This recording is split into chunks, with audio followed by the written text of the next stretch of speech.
Hello, how are ya? I'm a musician too, which is cool.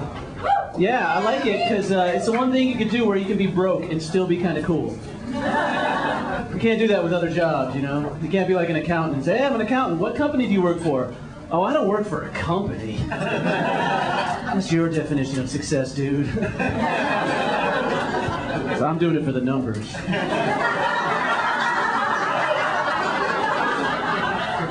I actually had a roommate for a while who worked in the financial sector, and we tease each other all the time. I'd call him up at noon. I'm like, hey, dude, it's noon, and I just woke up because I don't have a day job. and then to get me back, he'd come home with groceries.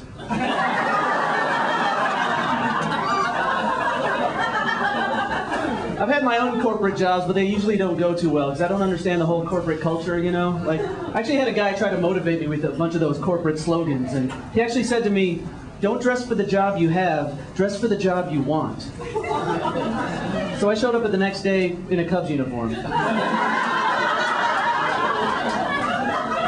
I want to play center field. It's either this or a Kiss outfit. I don't think you want me breathing fire in here.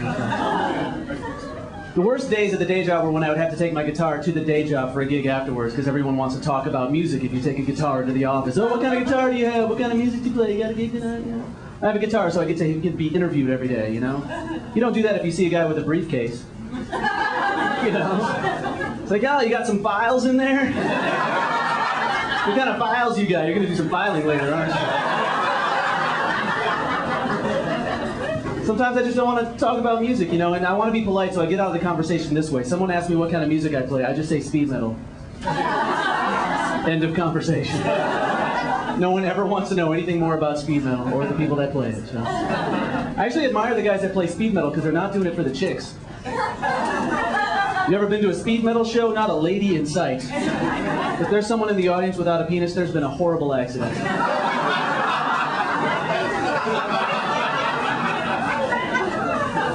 I don't even like driving around with my guitar and stuff, because if I get pulled over, the cop sees all the musical equipment in the car. He assumes, oh, he's a musician, must have drugs on him, and they want to search my car, you know? I don't have anything to hide, so I just let the guy search, because last time he found me $4 in change. I'm by the side of the road, I'm like, my Zippo, sweet. And since they're wasting my time, I want to waste some of theirs, so what I do now is I bought a bunch of little wooden boxes, and I hide them all over my car. The cop pulls one out. He's like, oh, mister, I don't have anything. Another music box. What the hell is your problem? Dude, I just like Moon River. I don't get pulled over too often, though, because my car is a piece of crap. It's actually such a piece of crap, people take it personally when I try to pass them. Does that ever happen to you? To the rearview mirror, they're like, oh, no. You're not getting in front of me, guitar boy. I don't care how cool you think you are. Actually, all the cool talk is just bluster. I'm trying to cover up for 12 years of playing the cello. Oh man, there was no way to be cool as a kid playing the cello, because you can't be cool when your instrument is larger than you.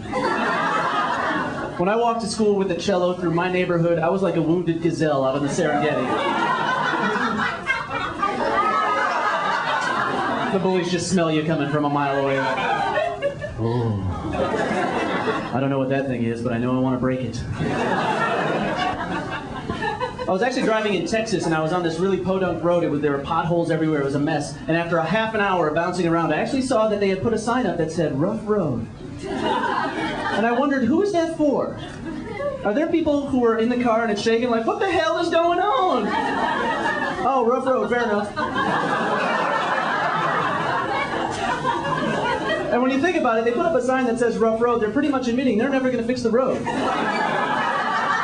Because it's supposed to be like that now, you know? They've given up. We don't have any money to fix the road. We'll just put a sign on the road, rough road. There you go. By the same token, we don't have any money for education. We'll just put a sign by the school that says slow children. I'll leave it at that. Thank you very much.